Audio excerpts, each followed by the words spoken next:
Hello everyone. तो कैसे हो आप सब। मैं हूँ सोनी, आपकी स्टोरी टेलर। सीधा स्टोरी पे आते हैं हमेशा की तरह। आशिकी एक जुनून का पार्ट 124। एंड देखिए, क्या ही बोलूँ, आज कोई भी सोम्या को जज नहीं करेगा। ओके। एंड आपके बहुत अच्छे अच्छे कमेंट्स चाहिए। एंड भगवान जी मुझे शक्ति दे, मैं इसको रिकॉर्ड कर पाऊँ। ओके। आते हैं सीधा स्टोरी पे। हमने पिछले पार्ट में देखा था कि सौम्या रिधि की कमर एरिया पे फिंगर स्लाइड करती है और एकदम प्रेस करके उसकी कमर को रिधि को बेचैन कर लेती है। रिधि जैसे वो एहसास फील करती है और जब अपने बालों को टाई कर रही थी उसके हाथ एकदम छूट जाते हैं और उसके बाल उसके रुखसार पे बिखर जाते हैं और सौम्या उसे संभलने का वक्त भी नहीं देती और एकदम झुक के अपनी रानी को अपनी गोदी में उठा लेती है। रिधि के हाथ सौम्या के कॉलर एरिया पे जाते हैं और वो सौम्या की आंखों में देखती है। सौम्या के चेहरे पे एक अजीब सी मुस्कान थी और वह रिधि को फार्म हाउस की तरफ ले जाने लगती है। रिधि को उस आगोश में एक अजीब सी तपिश फील होती है और वह अपनी धड़कनों को थामने के लिए रिधि अपना चेहरा सौम्या की शर्ट में छिपा लेती है, उसके सीने में छिपा लेती है और सौम्या को टाइट हक करती है। सौम्या रिधि को अब ले आती है प्रॉपर अपने रूम में और बातें कुछ भी नहीं होती इन दोनों के दरमियान। इन दोनों के दरमियान एक अजीब सी खामोशी जन्म लेती है। सौम्या जैसे डोर तक आती है। सौम्या जैसे ही डोर तक आती है वो धीरे से रिधि को अपनी गोदी में से उतार देती है और जैसे वो रिधि के करीब आने की कोशिश करती है रिधि अपने स्टेप्स बैक ले जाने लगती है और सौम्या कहती है, जान ये दूरियां क्यों, नजदीक आओ और खुद को मुझे सौंप दो। तभी रिधि कहती है, नहीं आज बिल्कुल नहीं। और वो पीछे मुड़ती है और डोर तक आके डोर बंद कर ऊपर लॉक लगाने लगती है। उसने हाथ ही ऊपर किया था लॉक पे कि रिधि पूरी की पूरी एक झटके में डोर पे लॉक खुद हो जाती है और रिधि घबरा के कहती है, जंगली इंसान। यहाँ सौम्या का एक हाथ उसके कमर से टमी पे आ गया था और एक हाथ ऊपर लॉक पे ही रह जाता है रिधि के हाथ को लॉक किए हुए और सौम्या रिधि को उस डोर से सटा के उसके नेक पे आ जाती है और ऐसे ही कहती है, तुम्हें लगता है मैं तुम्हें आज हासिल नहीं कर पाऊंगी और तुम्हें ऐसे ही जाने दूंगी, तो तुम गलत हो। रिधि वहीं छटपटा जाती है लेकिन वह खुद को सौम्या के इस जंजीर से आज़ाद नहीं करा पाती और सौम्या अपने पे अपने जुनून को रखने लगती है बाइट्स यार बहुत अच्छे तरीके से। रिधि की नाजुक नेक की हालत क्या बताऊं। रिधि की नाजुक नेक इसको नहीं सह पाती, वो कुछ भी करके एकदम फ्रंट पे आती है। सौम्या उसे उसकी कमर से थाम के रिधि की सांसों को थामने का मौका भी नहीं देती और वहीं दीवार से लगा लेती है उसे और जल्दी से एक हाथ रिधि की जो पे रख के उसका मुंह पुल करती है और रिधि बेबस होकर देखती है सौम्या को और सौम्या रिधि के हल्के ओपन हुए माउथ में जल्दी से टंग प्रवेश कराती है और तरल पदार्थ ट्रांसफर होने लगता है। रिधि सौम्या के नेक एरिया में हाथ लगाए खुद का बचाव करने में जुट जाती है और सौम्या उतने ही शदीद से किस करती है। रिधि के होठों के कोने से वो तरल पदार्थ एक धार बनके बहता ही जाता है, इतना जाता है कि सौम्या का जुनून बरसता है उस पे। और जब रिधि की सांसें अनियमित होने लगती है वो कुछ भी नहीं सोचती है और सौम्या को खुद से बहुत ताकत लगा के दूर कर लेती है और सौम्या डिसबैलेंस होने लगती है बट एट द लास्ट वो खुद को संभाल लेती है और जल्दी से देखती है रिधि की तरफ और रिधि भाग के विंडो की साइड आके फ्रेश एयर को लेने लगती है, अपने दिल पे हाथ लगाए हुए अपनी उखड़ती सांसों में ताजी हवा को भरने लगती है। लेकिन उसे क्या पता था आज जितना भी वो खुद की सांसों को शांत करे उतनी ही बार सौम्या उन्हें बेकाबू कर लेगी। सौम्या एक नज़र देखती है रिधि पे और अपने हाथ ले जाती है अपनी ही शर्ट पे और रिधि की तरफ बढ़ते हुए अपने शर्ट के बटन्स को एक एक कर आज़ादी देने लगती है और फिर थोड़े करीब आके थोड़ा सा झुक के प्यार से रिधि के साड़ी के पल्लू को थामती है और हल्का स्मेल कर रिधि जो आंखें बंद किए थी और सौम्या का एक एक्शन और रिधि पूरी तरह राउंड राउंड होके दूसरे ही पल सौम्या की बाहों में मिलती है और साड़ी कहीं जमीन पे अपना अस्तित्व बचाते हुए सौम्या पल्लू से पकड़ के ओ गॉड अपनी और रिधि को खींचती है और उसी के साथ साड़ी की सब प्लेट्स खुलते हुए रिधि सौम्या के आगोश में आ जाती है और रिधि सॉफ्ट सौम्या एकदम रिधि को उसकी कमर से थाम लेती है और आई कांटेक्ट करके कहती है, क्यों मेरी जान, क्या हुआ? देखो इसमें मेरी कोई गलती नहीं है, क्यों हो तुम इतनी खूबसूरत? और समझो ना, जितना मुझसे दूर भागोगी उतना ही मेरा पागलपन और बढ़ेगा और तुम पे उतरेगा। तुम समझ रही हो ना? रिधि ना एकदम सौम्या की जो को पकड़ती है और गुस्से में आज ना वो किसी अलग ही अंदाज में थी, जो को थामे उसकी आंखों में देखते हुए कहती है, तुम समझो ना, क्यों नहीं समझते हो? लेकिन सौम्या का एक हाथ रिधि की कमर से स्लाइड होके जल्दी से ऊपर आता है और उभरे चट्टान को वो अपनी गिरफ्त में लेके एकदम दबाव बनाती है, प्रेस करती है। और भाई उसका ये करना था यहाँ रिधि की आह के साथ। रिधि अपने प्यारे प्यारे हाथ को सौम्या के एक गाल पे सजाती है और कहती है कि जब बोल रही हूँ सुनो तो सुनना नहीं होता है तुम्हें। क्या हुआ? मैंने बोला था ना मुझे आज बातें करनी है ढेर सारी। तो सौम्या का मुंह ना साइड हो गया था। अब सौम्या धीरे से देखती है रिधि को और रिधि कहती है, क्या हुआ, ऐसे क्यों देख रहे हो? सौम्या जी मुस्कुराती है और रिधि ना इस मुस्कान की वजह समझ पाती। तभी सौम्या जल्दी से रिधि को अपनी गोदी में उठा लेती है और दूसरे ही पल बेड में फेंकना। भाई क्या था ये? और रिधि जैसे सेंस में आती है कि क्या हुआ है, वो देखती है खुद को एक नज़र और साड़ी तो कब का जुदा हो गई थी उसके रुखसार से। और रिधि एकदम अपने अपर को अपने हाथों से, प्यारे प्यारे हाथों से कवर करने की नाकाम कोशिश करती है। सौम्या जो अब आती है रिधि के पैरों के पास, आज वो अलग अंदाज में थी और पहले उसके पैर को हाथों में थामती है रिधि के पैरों को और जो फिंगर्स रहती है ना उसको हल्का सा चूमती है और ऐसे ही हर एक शे को अपने लबों का प्यार देते हुए ऊपर बढ़ती है। और रिधि वैसे ही तड़प रही थी। जो भी इनर जो बच्चे थे ना, सौम्या अब उन पे हाथ जमा के देखती है रिधि को एक नज़र और रिधि समझ जाती है वो जैसे उनको बचाने की कोशिश में लगती। सौम्या पल भर में उनको रिधि से जुदा करती है और रिधि को एकदम पलटा के उसकी बैक को अपने सामने करती है और उसकी बैक में अच्छे से हो जाती है रिधि का फेस। तो साइड पिलो में हो जाता है।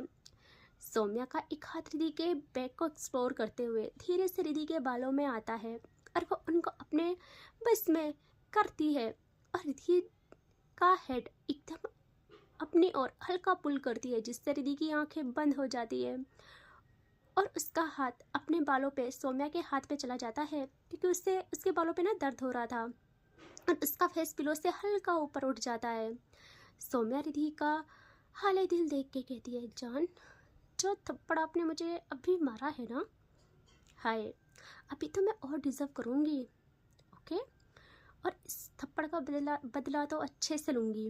और वो रिधि के ब्लाउज़ की उस डोरी पे दूसरा हाथ रखे रिधि के प्यारे से उस फेस को देखते हुए डोरी को पुल करती है अपनी ओर और बैक सब पूरी तरह आज़ाद।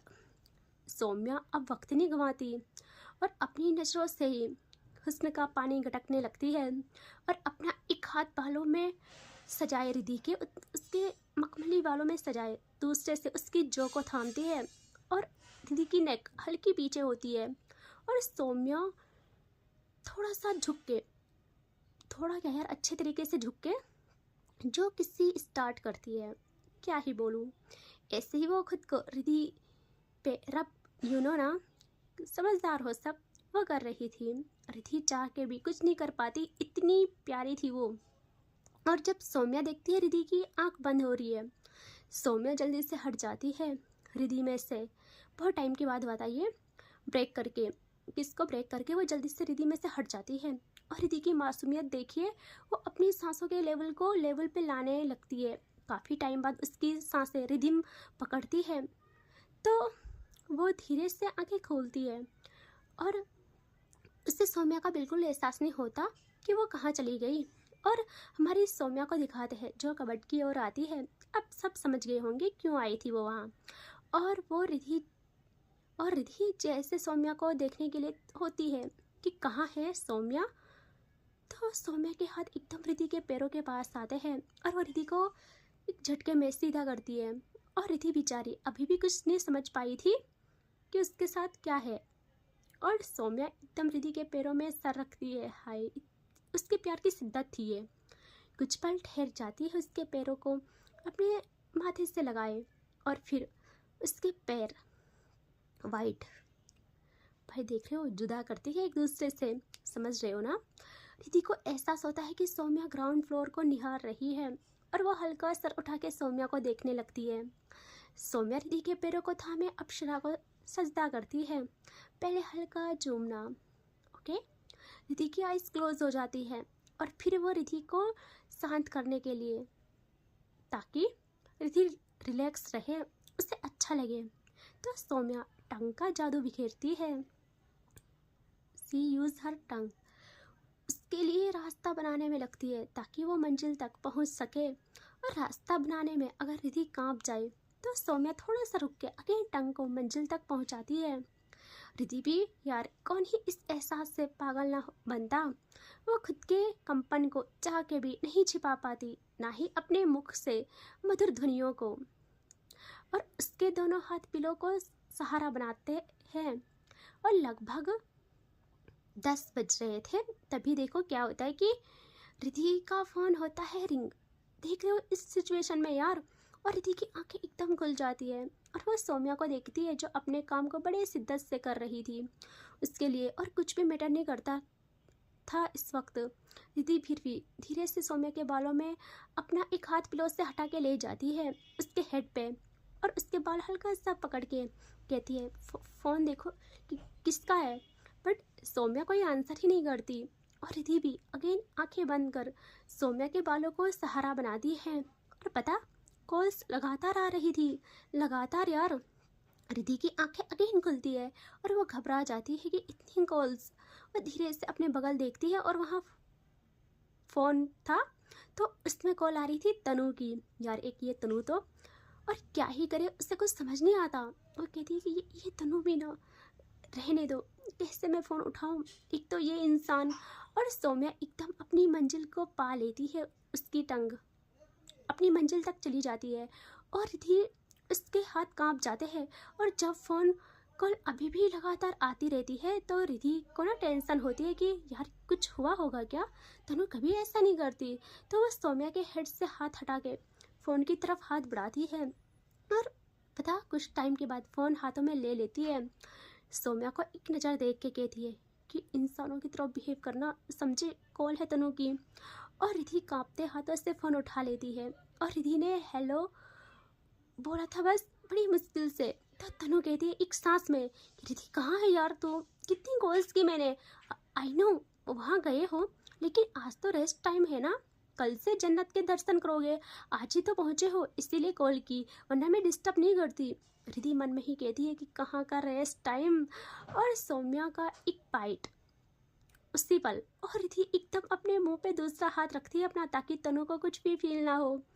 यार देख रहे हो रिधि का हाल।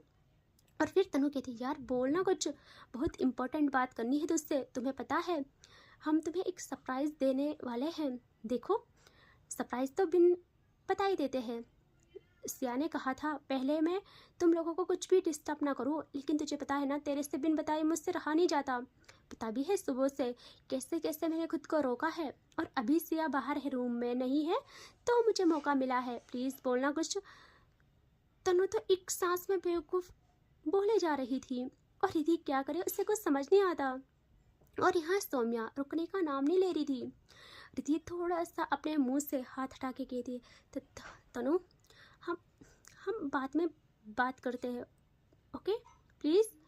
तभी तनु कहती है, अरे तुझे क्या हो गया है, अरे ओके ना, तेरी आवाज़ ऐसे क्यों आ रही है। रिद्धि की आंखें बंद थी और वो ऐसे ही कहती है, मैं ठीक हूँ तनु, बस यहाँ ठंड है ना। तो तनु घबरा जाती है, वो कहती है, रिद्धि तुझे तो तुझसे तो ठंड बर्दाश्त नहीं होती है, और सच बता स्लीवलेस तो नहीं वियर किए ना तूने। रिद्धि बोलना, और वो कहाँ है, उसको कुछ होश है या नहीं है, वो तेरी केयर क्यों नहीं कर रही है। यह रिद्धि कहती तनु वो वो वो और वो बस इतना ही कहती। तनु कहती, रिद्धि क्या हुआ तुझे, वो क्यों कर रही है, उसने उसने सच बता, तुम्हारी केयर नहीं की ना, उससे तो मैं जिंदा नहीं छोड़ूंगी, मैं आ रही हूँ वैसे भी कुछ दिनों में। और यहाँ जैसे रिद्धि सुनती है वो कहती है एकदम चौंक के कि व्हाट, लेकिन क्यों।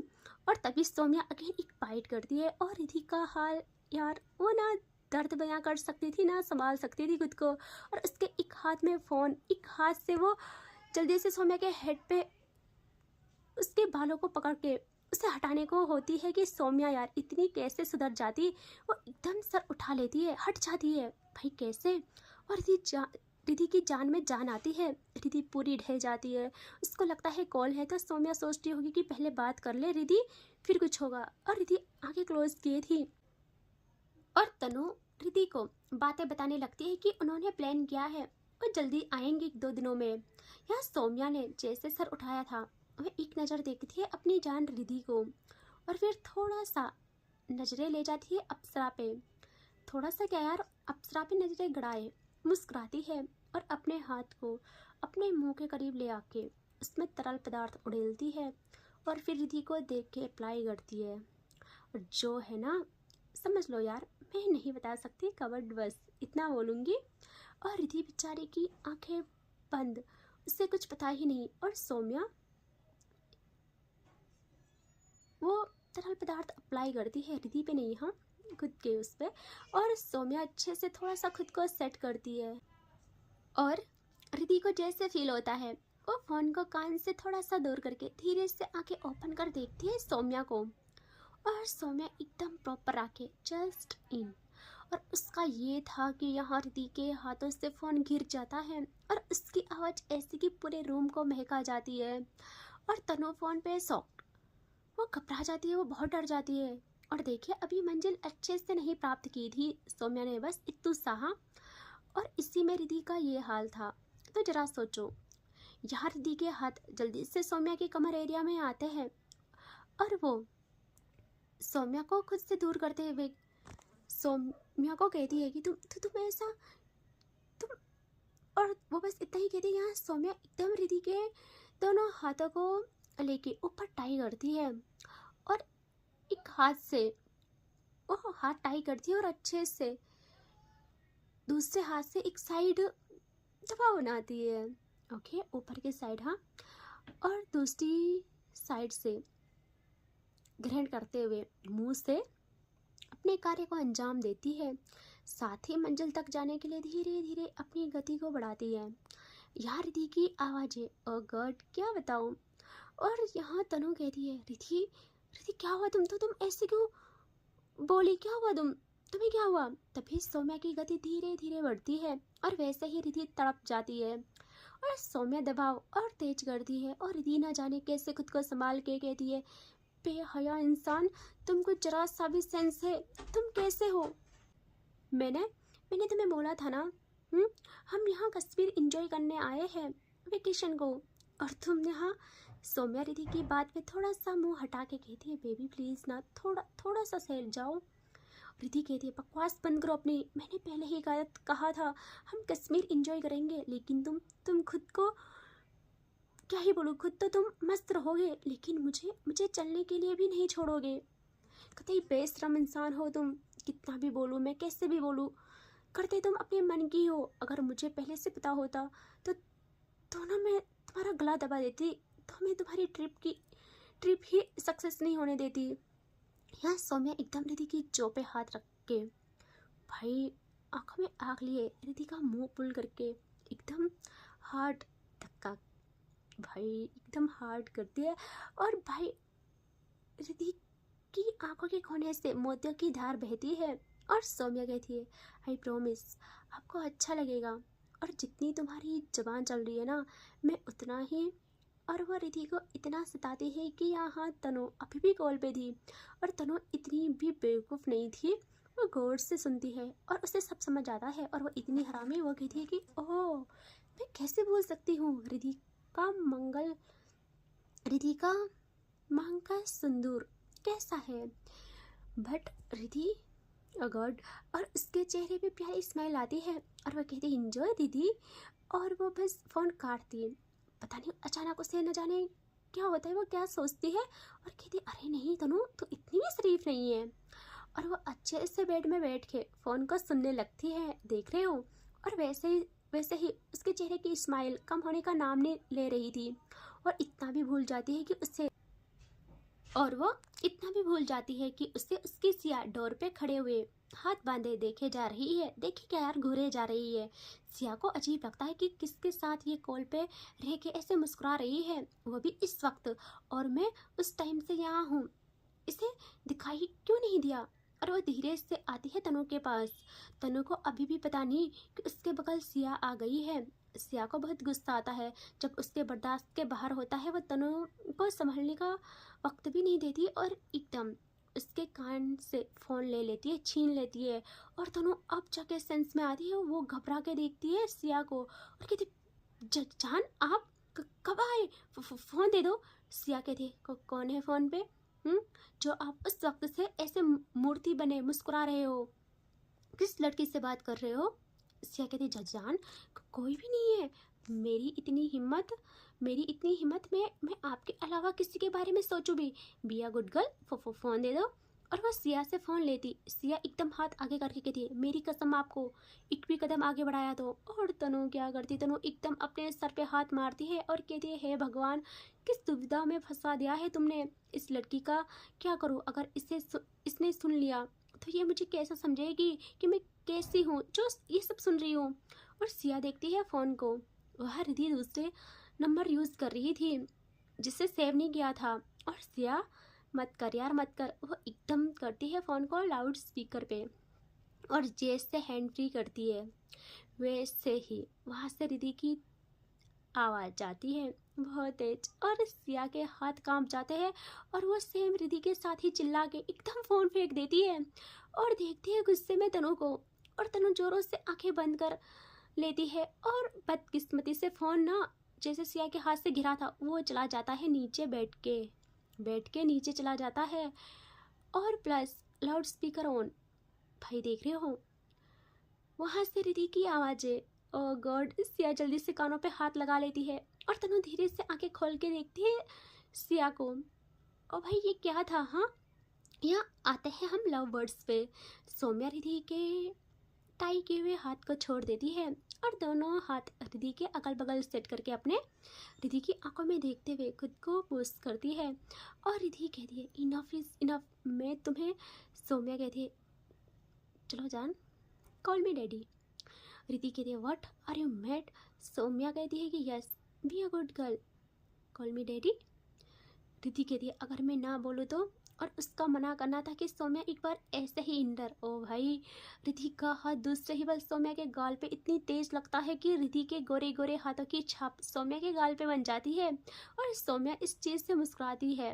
उससे तो ये अच्छा लगता है और वो अगेन अपने कार्य को ऐसे ही गति देती है। रिधि के मांग का सिंदूर पसीने से तर होके बहते हुए उसके माथे पे फैल गया था। उसके गले का मंगलसूत्र उसके रुखसार पे इधर उधर घूम रहा था। उसके पैरों की पायल, उसके हाथों के कंगन की छनकार के साथ उसकी सिसकियाँ उफ अलग ही माहौल बना रही थी। क्या था ये। यहाँ सौम्या जब देखती है रिधि के हाथ उसकी पीठ पे इस कदर नाखून गड़ा बैठे हैं कि अब तो जख्मों का रिसना शुरू हो गया है। सौम्या ऐसे ही रिधि की जो पकड़ती है और कहती है Ridhi I said call me daddy. तो रिधि नहीं बोलती और सौम्या एकदम अगेन दबाव बनाती है और रिधि कहती है डैडी। और सौम्या मुस्कुराती है और दोनों पूरी तरह मुकम्मल होने वाले थे और सौम्या की स्पीड इस मोमेंट पे और होती है और रिधि के प्यारे से मुंह को सौम्या अपने एक हाथ से लॉक करती है। और ये पल इतनी कष्टदायक था रिधि के लिए कि लफ्ज़ नहीं है मेरे पास। और काफ़ी टाइम बाद दोनों आखिरकार मुकम्मल हो जाते हैं। यहाँ सौम्या आउट नहीं करती और पूरी तरह ढह जाती है रिद्धि में ही। और तभी यहाँ दिखाते हैं हम सिया और तनु को। सिया जैसे ये बातें सुन रही थी ना, जिस वक्त ये बातें हो रही थी, वो जल्दी से कानों से हाथ हटा के तनु को कहती कितने बुरे हो आप, बहुत बुरे हो। और वो पैर पटक के बाहर चली जाती है। यहाँ तनु फ़ोन को लेने की नाकाम कोशिश करती है, बेड के नीचे झुकती है ताकि वो फ़ोन ले ले, बट ना फ़ोन हाथ में आ रहा था और ना ही फ़ोन कट रहा था। और देख रहे हो, एंड इसके आगे देखेंगे नेक्स्ट पार्ट में। ठीक है, टेक केयर, बाय बाय।